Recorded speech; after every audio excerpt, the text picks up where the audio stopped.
Our speaker today has been recognized as a faculty pioneer by Aspen Institute, the top strategy professor under 40 by Strategic Management Society, and one of the top 40 business professionals under 40 by Poets and Quants. Wow, how impressive. Michael Lenox is the Samuel Slover Professor of Business at the University of Virginia's Darden School, where he coordinates and teaches the core MBA strategy course. His primary expertise is in the domain of technology, strategy, and policy. He also serves as the Associate Dean and Academic Director for the Darden Batten Institute for Entrepreneurship and Innovation. I got to go back to school and learn how to figure out how to say all these words, but it looks pretty impressive. A recognized thought leader on the interface between business strategy and public policy as it relates to the natural environment. He is the founder and president for the Multi-University Alliance for Research on Corporate Sustainability. Prior to joining Darden in 2008, Mr. Lenox taught at Duke and NYU. He received his PhD from MIT and his undergraduate and master's degree from the University of Virginia. Please join me in welcoming Mike Lenox. Thank you. Thank you, Cindy. Well, good morning. First quick story there. All those under 40 awards, unfortunately, were a few years ago. So I'm a little older than that now. First, let me just say thank you to Cindy and to Althea and to the Alumni Association, Alumni Engagement for putting this event on and having me here today. Let me start with a question for you all. I just want to see a show of hands. How many of you have taken an online course, any type of online course? Excellent. How many of you have taken a MOOC, a massively open online course? A few of you there. How many of you have completed a massively? Oh, very good. Very. We'll talk a little more about that. This is a topic for me that's very interesting for two reasons. First, as a teacher, as a professor. And so the idea of engaging in an online environment, students from around the world, has been really interesting to me and something I've learned a lot about as a teacher. But second, and I'm going to talk quite a bit about this today, also as a researcher. So as Cindy said, my interest, I'm an economist, but I'm interested in issues around industry evolution, and in particular, disruptive technologies, disruptive innovation. And there's been quite a lot written and said recently about the disruptive potential of online education for universities. So to start off with, I'd like to just share with you some stories you might be familiar with, some stories you might not be familiar with. So we have an old picture here. Anyone want to guess who's in the car? Henry Ford, not quite. This is actually Thomas Edison is on the left side there. It's actually one of the Studebaker brothers. So here they are driving a newfangled innovation at the time, a horseless carriage, better known as an automobile. Now, probably many of you have heard of the Studebaker brothers, and in particular the Studebaker vehicle. And they had a successful entry into the automotive industry, but they never really gained a lot of traction. And after a few decades, they had basically gone out of business and are now just kind of a footnote in history. What many of you probably don't know is that the Studebaker brothers were the most successful creators, builders of horse-drawn carriages. After the Civil War period in the United States, they emerged as the #1 maker of horse-drawn carriages. At one point in time, they had 60% market share in the world for horse-drawn carriages.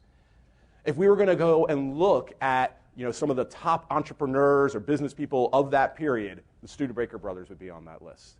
Along comes this innovation, the horseless carriage, the automobile, and suddenly they make a transition, but they're never nearly as successful as they were in the old business that they were in. Here we have a Remington typewriter. Right? Remington typewriter in 1910 had 80% market share in the New York City market. Overall, they had a 60% market share in the U.S. market. Again, one of the iconic companies of the beginning of the last century. What happens? Well, we all know what happens. We first had the IBM electronic typewriter, and then eventually the personal computer and word processing come around. And now Remington is just an artifact of history here. Sears. Now, here's a company that's still around. But as many of you are probably aware, Sears was the leading retailer in the United States, really up until the early 1980s. Their consumer guide was called the Bible of retailing. If we were going to look back in the 70s, and in fact there are many publications that did, and cite like the top 10 US businesses, Sears would be on that list. Now what's interesting about Sears is that Sears didn't have a technology disruption per se. They had a business model disruption. Walmart, Target, slightly different way of organizing the supply chain, slightly different way of getting into the market. So Sears still is with us, but it is a shell of its former self, not nearly the iconic firm that we once saw. One of my favorite examples. People remember this? This is the Pets.com sock puppet. So during the dot-com boom, Pets.com was an early entrant into the pet retail supply stores being sold online. The sock puppet was an iconic kind of figure. They actually had a sock puppet balloon in the Macy's Thanksgiving Day Parade, Super Bowl commercials, and for a while, they did really, really well. In fact, their stock was one of those high flyers during the dot-com era. As one could imagine, the dot-com crash, Pets.com, the sock puppet, out of business. What I think is interesting about them is, one, they were a new entrant. They were the potential disruptor. Yet, when faced with the increase in competition that we saw caused by online, they struggled, as does many. And that's something to think about when we think about online education and what the competitive environment in online education is likely to be like. Some more recent examples, Blockbuster Video. We probably all know them. Leading company here in the retail sales of DVDs, and before that, VHS tapes, gone. If you weren't aware, there are no more Blockbusters. There might be a few stores that are going to be closed still, but they're basically out of business. Kodak, right? Kodak is bankrupt. They're just emerging from bankruptcy. Again, a shell of their former self. Now, we all know what happened to Kodak. Kodak, again, one of these iconic companies of the 20th century, leader in film-based photography, and along comes digital cameras. What's interesting is Kodak knew this. Kodak was not naive. In fact, as early as the beginning of the 1980s, they were investing in digital technology. They have some of the first patents on digital cameras and digital technology. And as late as 2005, they actually were the #1 sellers of single-shot, simple cameras. But then along came the iPhone. No one buys those cameras anymore. There's still some of the high-end digital cameras, but the low ends are gone. It's all basically your personal digital assistant or phone. And so Kodak, again, one of these iconic companies, is now, again, basically gone. All right, so that brings us to our beloved university. Go Who's, exactly. What does this rise in online education mean for us? There are clearly those who believe it's the end. Now, Sebastian Thrun is not one not known for hyperbole here. Stanford professor, founder of Udacity. In 50 years, there will only be 10 institutions in the world delivering higher education, and Udacity has a shot at being one of them. We have a whole bunch of entry into this online education market. That's Udacity symbol. That's one called Udemy, which I'm going to talk about in a second. Coursera, which many of you probably have heard of. The Khan Academy. In fact, there are hundreds of new entrants into the online education space here. In terms of venture capital investment, kind of excitement in Silicon Valley, this is kind of the new hot area, is the ed tech space here. But it's not limited just to these startups. We see some of this rhetoric amongst colleges and universities and professors. So here's Clay Christensen, who is the one who kind of coined and popularized the term disruptive innovation. He says half of U.S. institutions will be bankrupt in 15 years because of the impact of online business models. The dean at the Berkeley School of Business says 50% of business schools will be out of business within 5 and 10 years because of online. And we're seeing a reaction, as one might imagine, from universities, established universities, into this space. edX is an initiative between Harvard and MIT where they're offering online education. They brought in a lot of other partners. UNC, our friends here today for the football game, they have a purely online MBA here that they created in concert with a company, a startup out of New York called 2U, who's worked with a number of different universities, including Georgetown and USC, to set up online graduate degree programs. Harvard Business School has a new initiative called HBX, in which they are offering online business education to those who do not have any business training. Many of you might be familiar, the McIntyre School has a program that's a residential program in that market. Here comes Harvard with an online entry. It's going to be interesting to see how that plays out. So what does this all mean? Is the university about to be disrupted? So let me take a step back now and talk a little bit about my experience as an online teacher and tell you again, my story and my journey of how I came into this, and then we'll end with kind of some thoughts I have of what the disruption may or may not be. All right, so here I am. Here I am doing, maybe something similar to here, standing in front of a classroom. This is what I typically do as a professor. At the Darden School, if you're not aware, we're one of the few schools that is a pure case-based school. We, in fact, don't lecture. What I'm doing right now is something actually we never do in the Darden classroom. Instead, we have a Socratic exchange where we have students participate and ask questions, and we ask questions of them and exchange. In many ways, people talk about flipping the classroom, the idea of getting lectures out and putting in discussion. We've been flipping the classroom at Darden for 50-plus years. Here's what my online offering looks like. Now, granted, my online offering is about 2 years old. Production values have gotten a lot better since then, but they all have more or less the same idea. You have some visual aid, maybe a PowerPoint, maybe a animation. You maybe see the professor every once in a while talking, and it kind of moves back and forth. We typically do something called chunking the video, which simply means short, easily consumable units. 5 to 10 minutes is kind of the going norm in the industry right now. And then you might have a whole series of these that build up to a fuller lecture in a course. What's interesting about my story is I created these videos in the spring of 2012 before really any of these MOOCs had taken off. And the reason I had created it wasn't for online education in the massively consumed way, but was actually as a complement to what I do in the Darden classroom. And if there was a substitution, what I was substituting for were written technical notes or textbooks.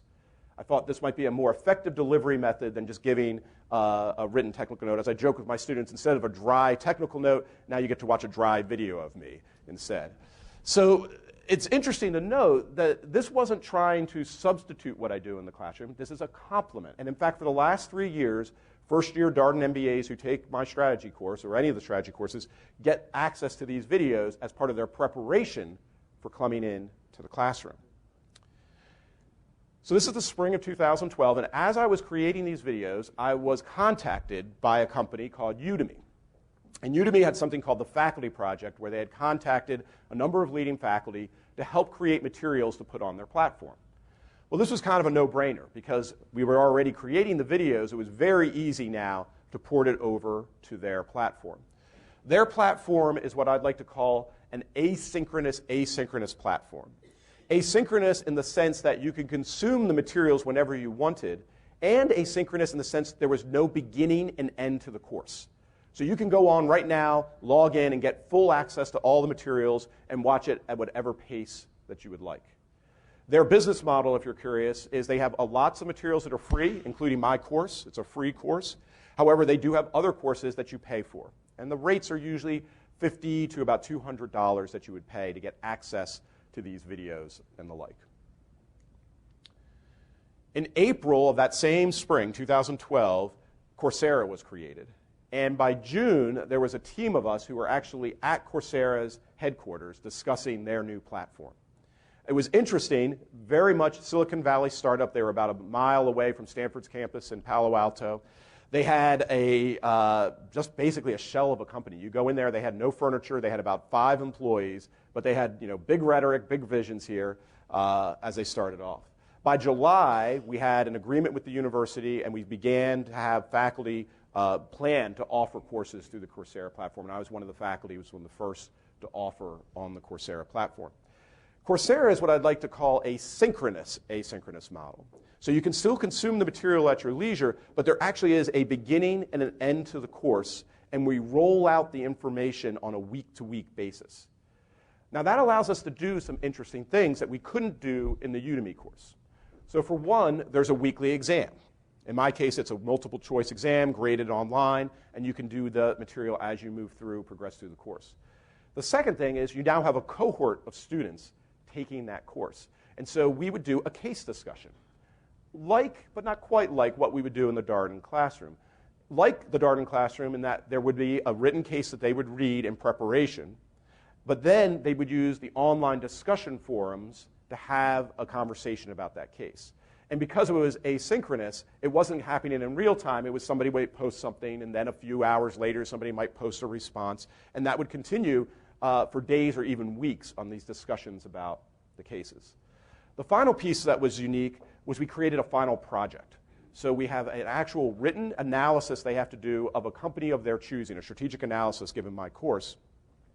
And they submit this at the end of the term, at the end of the course, and then it's peer evaluated. So they actually grade each other's, which is really the only way to do it, because between you and me, I am not grading thousands of these final projects here. So this starts to feel at least a little more like a course that we might offer at the university, but still has some very, very important differences. So let's talk about who signed up for this. So first off, I've actually offered the course now 5 times. We're right in the middle of it right now. If you're interested, you can today start taking the course. There's a couple weeks left in it. I've had 350,000 students enroll. 350,000 students enroll. Anybody know how many active alumni that we have that are living right now at the University of Virginia? It's about 200,000. That's over 60, 70 years. I've had over 20,000 complete the course.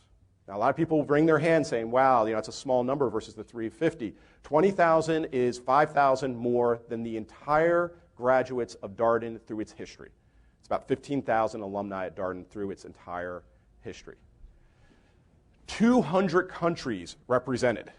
Anybody know how many countries there are in the world? There's a little more than 200, but not many, right? So virtually every country in the world represented.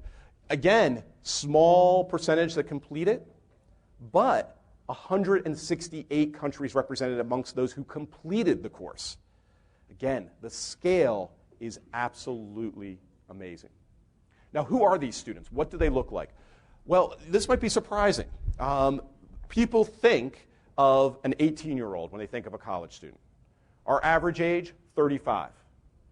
80% have a university degree. A large percentage of them have advanced studies, either a master's degree or more.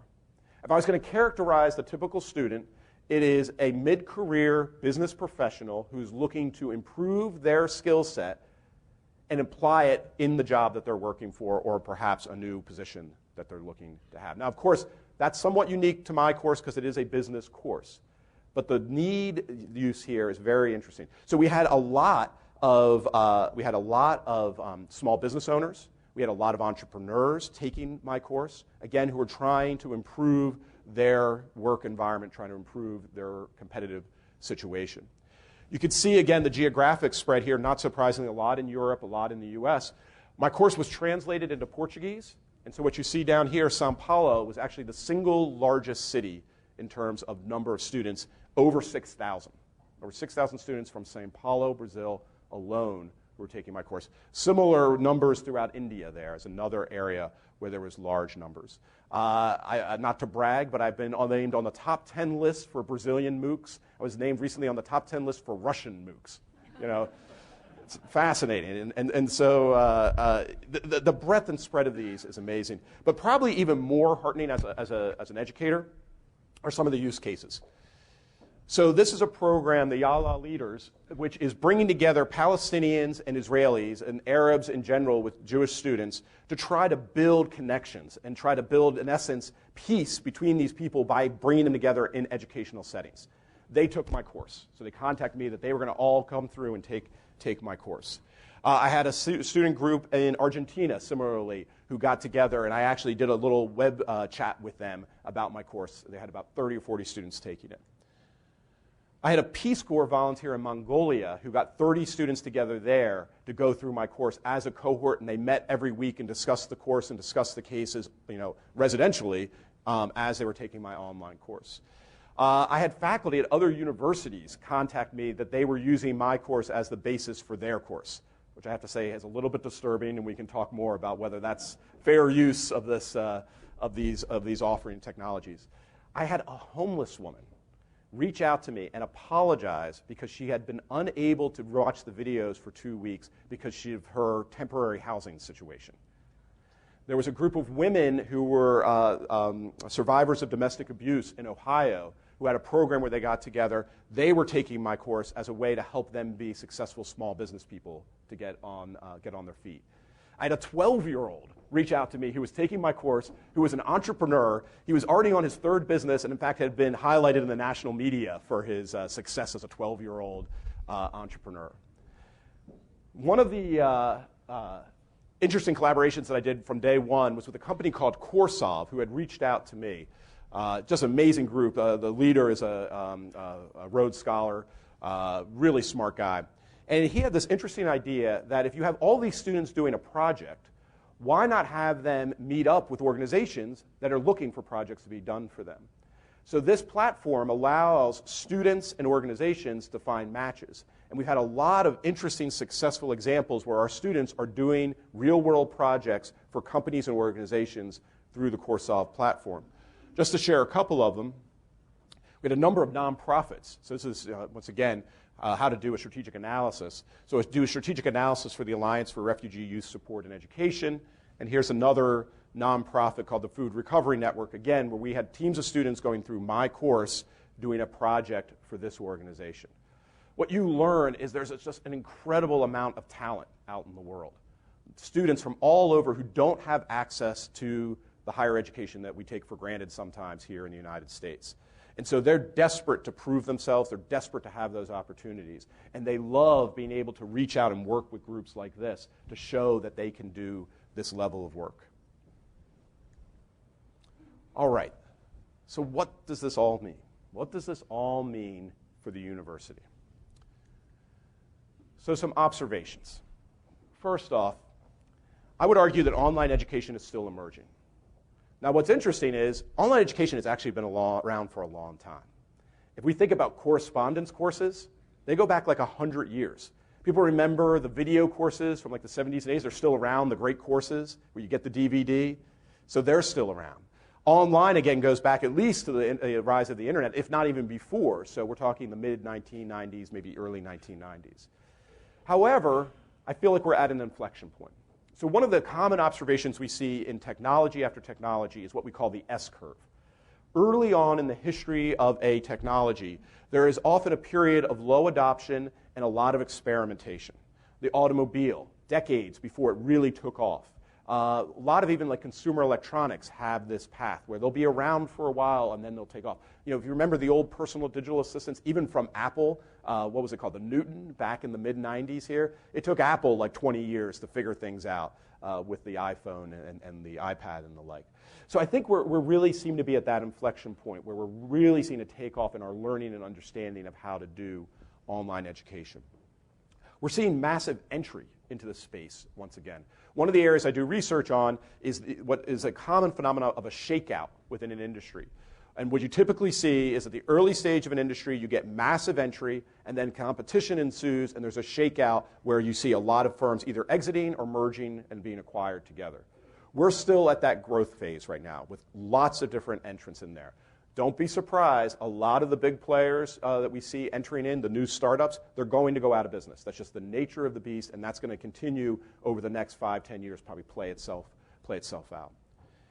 MOOCs in particular, I think, are very interesting, as we've talked about here. I think they may be, at the end of the day, somewhat of a red herring in this debate. It's not about MOOCs. It's really about online education. MOOCs are a very particular beast here where they're very, as the name suggests, open and distributed. What we do see is there are smaller versions that are offered, maybe more selective versions of online programs, and that might be the future in a lot of these different areas. So really, let's think online versus more residential is the end debate here. One of the interesting things about online is it's likely to be a highly concentrated industry. So if we look at higher ed in its current form right now, it is one of the most least concentrated industries that I can think of. Harvard, let's argue, UVA, number one public, but Harvard, very successful university, has what percentage of the market? Less than 1% of 1%, maybe, a very slim part of the market here. We have over 4,000 universities, four-year universities and colleges in the United States, 4,000. This is a very, very unconcentrated market. What do we know about online? Well, high fixed costs to develop the types of materials we place online, and fairly low variable costs, if no variable costs, to those once they are put up there. In many ways, that's what I've capitalized on. I put a lot of effort to create my course, but now it's very easy for me to offer it over and over again. Those types of markets tend towards a winner-take-all structure. So think about Microsoft with the Microsoft operating system, the 98% market share. My bet is that we're not going to have hundreds of online providers. We're going to have a handful of a few very, very large online providers in the market. People have joked about, maybe not joked, talked about, like, what if Starbucks decided to move into this space? Somehow use their physical space in the online to offer kind of Starbucks U, right? People talk about Google U and the like. So those ideas are out there, and my bet would be someone's going to emerge and kind of figure this out and do it at really big scale. What does that mean for residential? You hear a lot of hand-wringing, a lot of people saying, well, wait a minute, there's no way this online environment is as good as a residential-based education. I'm here to tell you that's exactly right. Absolutely. Let's not fool ourselves for a second. An online education is inferior to a good residential-based education, and I don't see it ever being better. There's some interesting advantages online has, but it is always going to be inferior. It's not going to matter at the end of the day. So some things on the residential side. First of all, maybe being a little too dramatic, lecturing is dead. Okay? Lecturing in its traditional form of standing in front of a room with 100 students is dead. It's way too easy to put a camera on someone, create that material, and just have it consumed when needed. So one-way dissemination of knowledge is going to go away. I think it will take a long time. I think there'll be a lot of resistance. It's scary for faculty because we don't need 100 faculty doing lectures on strategy. We might need 2 or 3 at the end of the day, which is going to completely change some of the incentives for faculty in terms of being kind of superstar faculty. I think we'll see more and more. So it's going to be a changing environment there. High engagement learning is the future. Again, I feel bullish about the Darden School. We've been flipping the classroom for 50 years. That's where the market's going to need to go for residential-based education. You have to be more value added than just a traditional lecture. And I think we've known that for a long time. And we know there's so much we can add in a residential setting, again, that you can't do in an online environment. Why that's important is because those superior models of engagement don't scale. What I do in the Darden classroom, it is very hard to do with more than 60, 65 students. If you have 1,000 students, too many of them are passive consumers of what we're doing in the classroom. They're not active participants. So residential has an advantage and cannot be replaced by online because what we do so well doesn't scale very well. All right. Despite this, the disruption is coming. Now, why do I believe that? Very simply. A Porsche is better than a Kia. Sorry to any Kia owners out there. I think we can agree with that. There are far more Kias sold than Porsches. Why? Because they're cheaper, right? It's hard for us to get our hands around that. We don't want to, admit that to ourselves, but I'm sure there's many of you who are parents out there who've paid for education. At some gap, there will be a switch. At some gap between what a residential-based education costs and an online education, and if the quality is at least narrowed, you will make that switch. Now, I don't believe any of the rhetoric that says the universities are dead. Far from it. But what I do think is there's going to be a bifurcation in the market. I think we're going to see actually the elite residential universities being even more sought after and maybe even see the premiums that people pay actually go up. And I think the lower tier parts of the college education market are in real trouble. If the University of Texas, who's talked about a $10,000 online degree, is successful in that, and it becomes a credible degree, would you rather get the University of Texas degree or kind of a third tier or fourth tier university degree and pay $40,000, $50,000 a year for that degree? That's where the disruption is going to occur. What scares me for a UVA is what's the competitive response if you're one of these third tier universities? It's to move up. You got to avoid this. You do not want to be kind of stuck in the middle at this point. And so what they're all going to do is they're going to try to raise more money. They're going to be doing big alumni campaigns. They're going to try desperately to move out of this brutally competitive market that they're likely to find themselves in, and we're already starting to see. People know Thunderbird University. Have they ever heard of that? It's a business school, position themselves in international business. They're bankrupt. We're going to see this happen. There are schools, UVA is in a very unique position, not a unique position, but elite position in that we are a selective university. The vast majority of universities don't have admissions, they have enrollment management. They're trying to get students to come in, and there are schools now that are finding their enrollments are going down. They can't find enough students to fill the classroom. Challenge is there's not an active exit market for universities.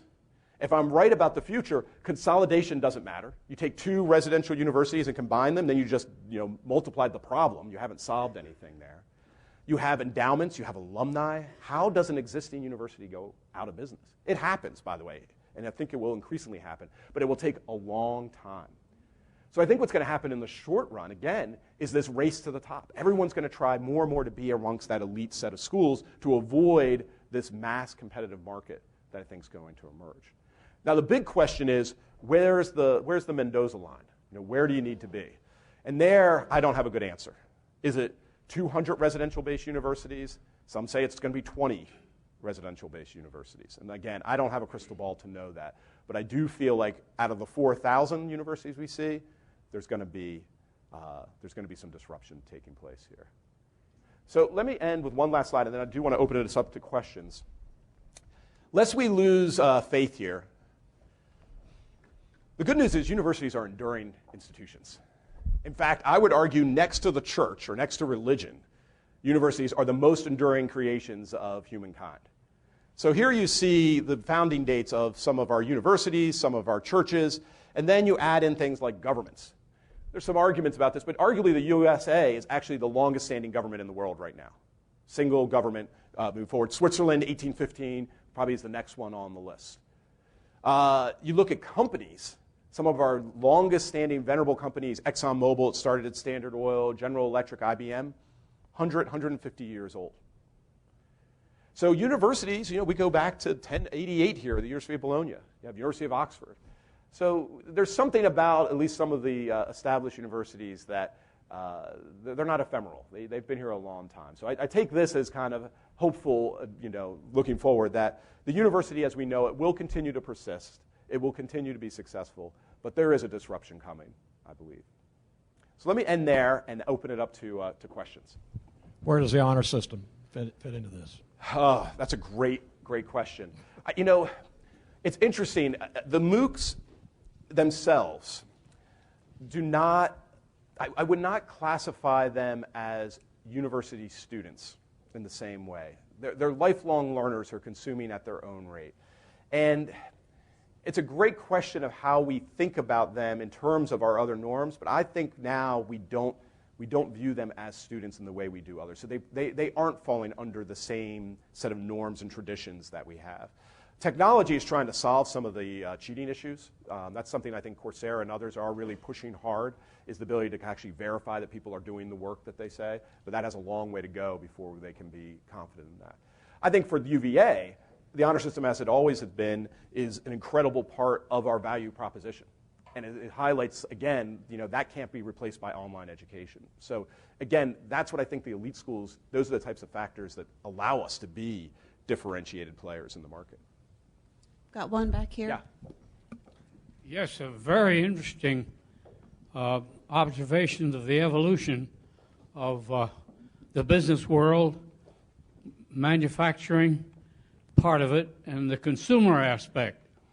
I was wondering, in your research and looking at the future, we're familiar with the Collapse of Complex Societies by Joseph Tainter? I'm not familiar with his, but I know of course, like the work by Jared Diamond and others on... Yes, and Herman Daly? Yeah, yep. Oh, good. Well, now, it looks to us that the resources of Mother Earth are limited, and we're using at such a rate in trying to produce gadgets and stuff. The population of the Earth goes up 9,000 every 60 minutes. That's 4 times Charlottesville every 24 hours. And 7.5 billion people. How can we keep this up without recognizing the second law of thermodynamics, entropy? All right, so this is a different topic, one that I'm actually very, very interested in, though. So I do a lot of work in the area of sustainability, and especially as it relates to business. So that would be a longer conversation. I share many of your same worries, and I, as a former engineer, want to try to devise solutions to them. So to bring it back to the topic, education as the key to advancing our ability to address those questions. I have two questions and an observation. The first is a facetious question. What happens to our Section 529 plans? What are we going to do with all that money? Yeah. The second question, which is more serious, is how in this structure does the intellectual research and scholarship aspects of university faculties persist in a world in which this concentration occurs? And the third is an observation that what you're describing in education looks to me like a direct parallel to what's happened in the medical profession. Yep. The medical profession has gone from physicians first to businessmen first. No. And this looks like it's going to do the same thing to the faculty. So again, I would argue that we're looking at a bifurcation. So I think, again, for the elite residential universities, the value of research gets even more valued moving forward. Will we have the number of researchers out there that we've had in the last decade or so? Probably not, as we see some of these other universities maybe fall by the wayside. But I think the research mission of the top part of the university scale will continue to find that being a valuable piece here. There'll be a shrinkage in the overall market. Let's be clear, too. Out of the 4,000 universities I mentioned, 4,000 colleges, most of them are not research-oriented universities, right? So there's a very small number, typically at the top end of the scale, who are really research-focused universities to begin with. And again, I'm arguing that's actually probably the safest part of the marketplace here. So I would, you mentioned the elite, but my comment has always been that that online education will have arrived when you're willing to have your surgery done by someone who got their surgical degree in an online course. And so as you mentioned, there are like 4,000 universities. Quite frankly, probably half of them should be shut down, and the students allowed to go to a place where they might actually learn more than they're currently spending at the place they're at. Some of these will be obviously insulated because they're government supported, so they're going to take a long, long time for them to go out of business. But in addition to elite, I was thinking the medical schools, some of them are not at the most elite universities in the country. And so how does that kind of education play into this, in the sense of it's a skill set that cannot be easily, I guess you could argue at some point we'll get to the point where we'll have a way in which people can do surgery, in some kind of an online preparation, but that's a long way away. So some of those schools will survive simply because they have something that is unique and not easily taught through online education. Isn't that correct? So I think it's interesting. I hadn't thought about the medical school example. I do see people talking about or let's say pulling apart some things that are currently embodied in what we would call a university. So let's think about what we do. There's instruction, there's experiential learning, and then there's also certification. And that's one of the things that's kind of interesting to see if those things start to pull apart. So there's an interesting company out there, or I guess college out there. They might be a nonprofit, Minerva University. I don't know if people have heard of them, where they're doing completely online, yet they're having people residentially based together, and they're emphasizing the experiential piece. So one could imagine you do all your coursework online, and then you do your residency, in a hospital to get your practical training. The last piece is the certification piece, which is fascinating to me, is that there's some players in the ed tech space who are trying to provide certifications, and typically at this point, it's above and beyond your degree. So think about JDs, law degrees, and how you have to pass the bar. Now there are those saying, wow, just having a college degree isn't sufficient. You have to prove your ability to do certain jobs, and we're going to provide testing on top of that. one could imagine a world in which, if that's the world we're going into, why does universities do any type of certification at all? This actually goes back to kind of the Jeffersonian ideal that you come here to learn. You stay as long as you want, you stay here as long as you need, and then you go, right? The idea of degrees was not Jefferson's initial intent for the university. I don't think we'll go there anytime soon, but it is interesting to think about that model where we're just educators and others are doing the certification piece. Thank you for the wonderful presentation. I'm surprised you didn't mention in it the career services at universities. You know, Darden has a very strong one. I'm from engineering school. We have all these career fairs around the year. McIntyre School of Commerce, for example. And people who take courses online obviously don't have advantages of those connections with the industry and employers common to grounds. So do you think that's a good protection layer for us and other schools? So that's one where there's a lot of interesting work happening online. I'm sorry, I had the second one really quickly. Oh, sure. And you've already speaking to some of those. Do you think there's going to be some fragmentation in terms of what kind of departments are going to be falling out first? For example, in engineering, we have our 3D printing lab at Mechanical Aerospace. And those are hundreds of thousands of dollars equipment, and students need to do their work on it. They can't do it online. Yeah. So those are going to be preserved a little longer. What do you think about that?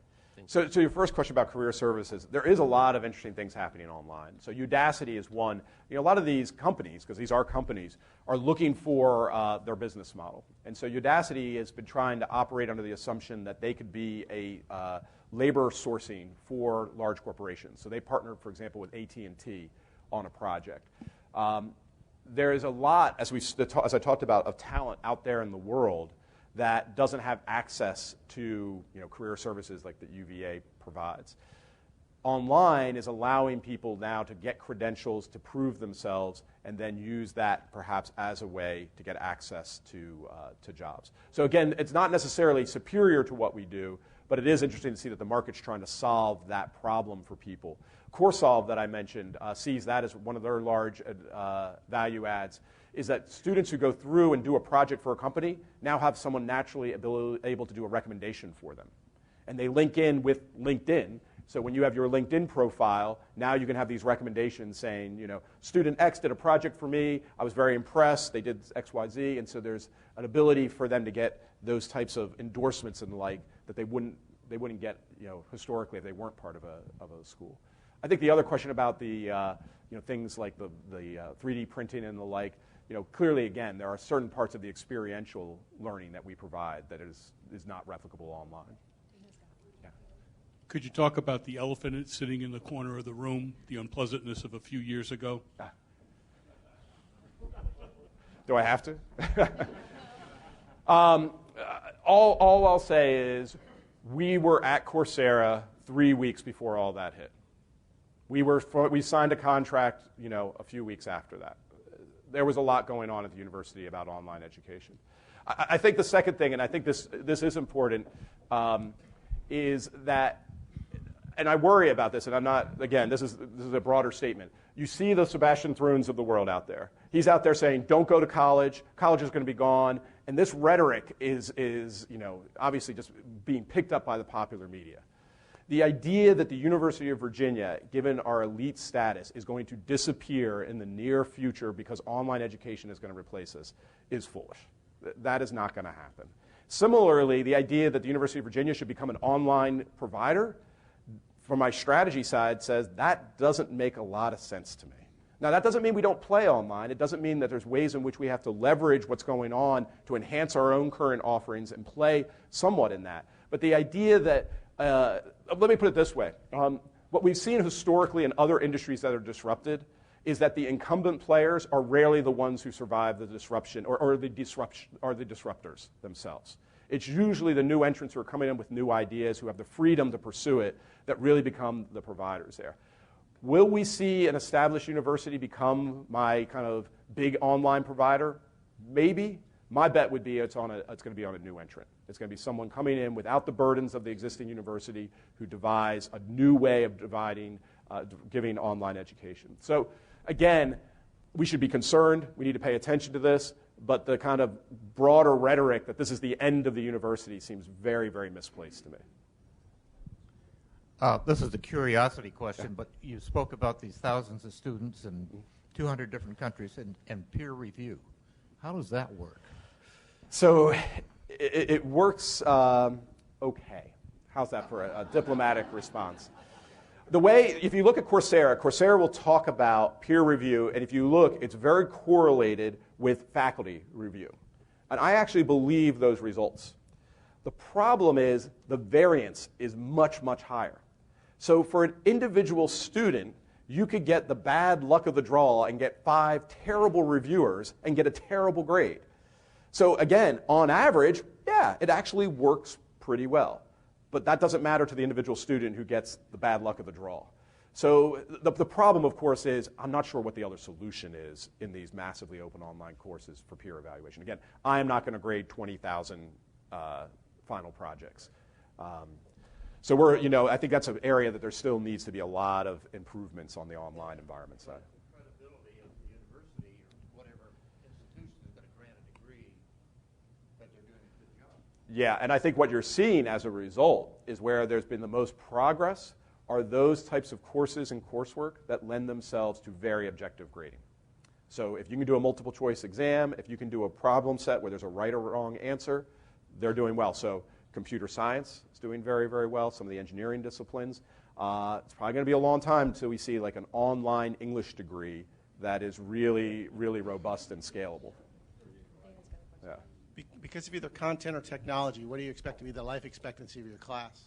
That's a great question. So the one interesting thing is I said we did this 2 years ago, right? 2.5 years ago, I created the content. Within 6 months, I felt like it looked dated. Like there was a number of choices we made that I regret. If you remember, they had me against a black background. Terrible idea. We should have done like a green screen because then they could have placed me in different ways. You see animation, a lot of like, you ever see, like, remember the UPS commercials where the guy would do the whiteboard drawing? You see a lot of that now starting to appear. So the production values are going up and up and up. That also means the cost is going up and up and up. So mine is, really dated in terms of just the delivery. The materials I'd like to think are have more of a lifetime to them. The fields that we teach hopefully don't change that quickly. What does change is some of the references we make. So I made a reference in one of the tapes to Apple being the highest capitalized firm in the world. Well, a few months later, their stock price went down and they no longer were, right? So some of your examples get dated pretty quickly, especially in a business environment.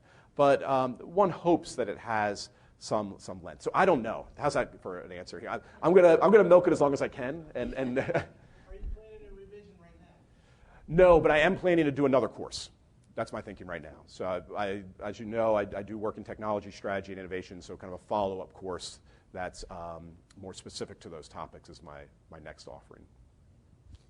Okay. I'm asking a question from the viewpoint of a student. Yes.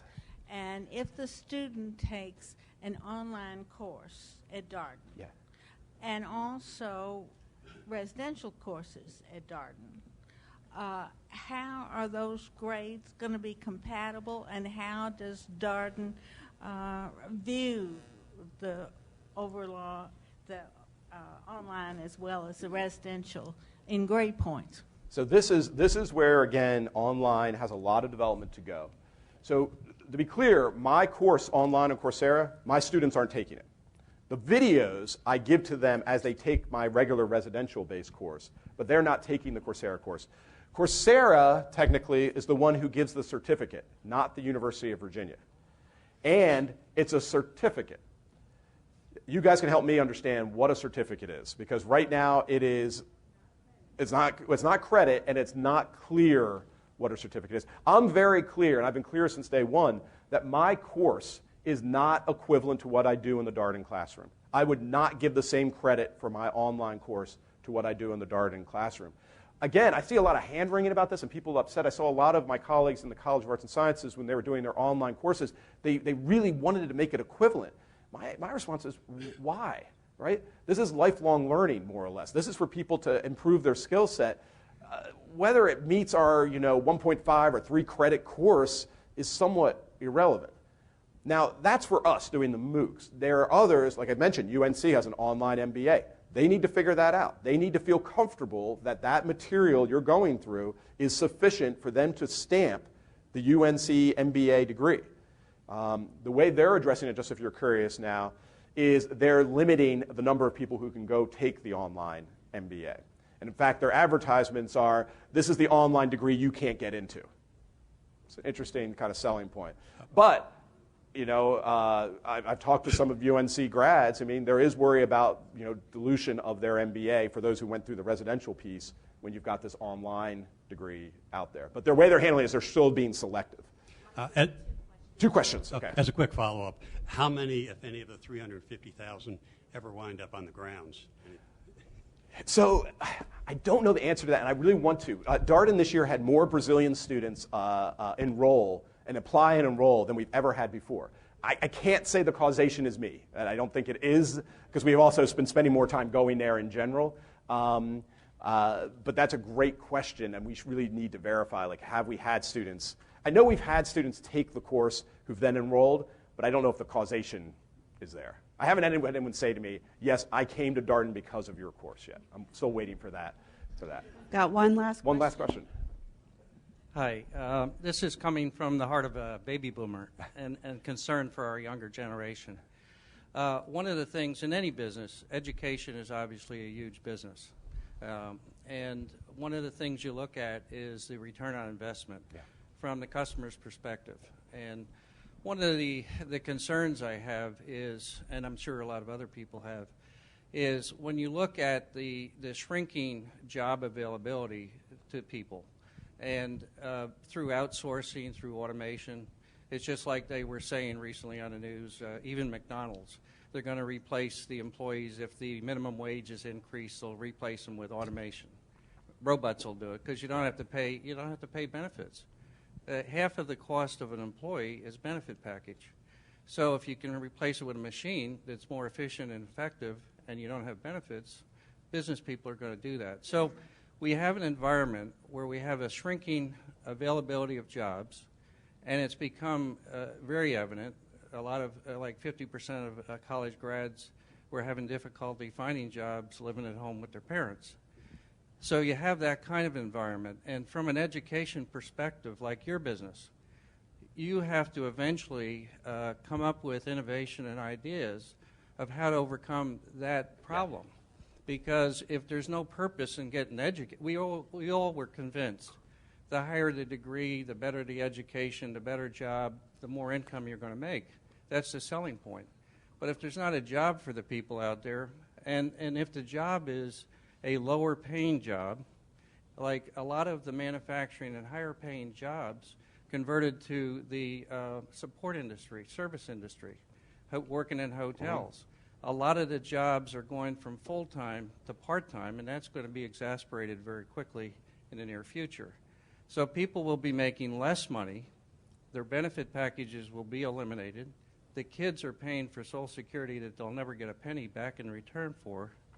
And so the big concern is, from an education perspective, how do you provide a value proposition to the kids and the parents that are going to pay for it to ensure that those kids are going to get value and get a good job where they'll be able to survive and not have to go on food stamps and welfare? That's kind of where the country's going. So I spend a lot of time in Silicon Valley, and again, people there like to think they're going to always change the world and the like, and the machines are coming. I think that is a message to take to heart. We've seen it in industries like accounting, industries that we thought were kind of immune to automation, this occurring. And it is going to have a profound effect probably on the makeup of the workforce in the U.S. and globally. So how do we address that? Is kind of the second part of the question there. I think this gets back again to, you talk about return on investment. Unfortunately, there's very little variety in how universities approach education, really, at the end of the day. If you think about the number 1 ranked school and the number 2,000th ranked school, they often have similar types of strategy. They're different for obvious reasons, but they still are approaching education kind of in the same way. I think that's where you start to get this bifurcation that I'm talking about. Take, for example, graduation rates. They're abysmal in the U.S., right? UVA is 97% graduation rate. It's a different problem than we face at UVA. So what I think, again, you'll see is that there's going to be value in these elite residential universities who will probably focus and continue to focus on a liberal arts education for their undergraduate population. They're going to be training you to think. They're going to be training you to be nimble in this kind of very difficult competitive world. As we get to others, though, it raises the question, do you need that type of education? And maybe what would be better for you is something that is more appealing to the job opportunities that are available to you, that set you up better for success in this kind of brave new world and work environment. And again, maybe this is partly where online education can help, because it's going to serve as that disruption to get the right type of educational portfolio available to meet the needs that are out there, rather than having what we kind of have now, which is a one-size-fits-all for thousands of students coming through at 18. So I actually think it'd be, just thinking off the top of my head, it'd be optimistic that this might actually cause us to do a better job of offering what is needed for different types of students that are out there. Right. Thank you so much, Mike. All right. On behalf of Lifetime Learning and the Alumni Association, we just wanted to give Professor Lenox a little gift here in appreciation. Thank you so much for coming out today.